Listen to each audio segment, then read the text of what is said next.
Keling, yaqinroq keling. Yangi barslikka olgansiz, lekin отпечаткасini qanaqa qilib qo'yishni bilmaysiz. Hozir sizga o'rgataman. Ko'rib turganingizdek отпечаткasi ochilyapti. Hozircha hamma qo'lingizga ochiladi mana.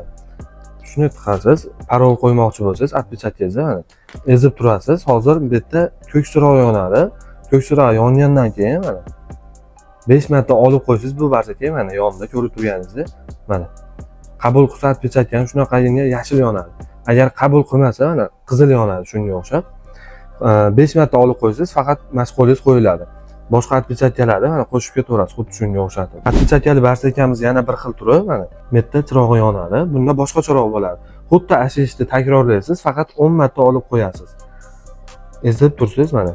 Bunda ham chiroq yonadi. Chiroq yongandan keyin bunisida faqat 5 marta emas, mana yonda 10 marta olib qo'ysiz, отпечатkangiz qo'yiladi. Bunga ham xuddi shunaqa qo'shib boshqa barmoqlaringizni qo'ysangiz ham bo'ladi. Do'stlar, bu videoda отпечатка bilan muammosi bo'layotgan do'stingizga yuborib qo'ying.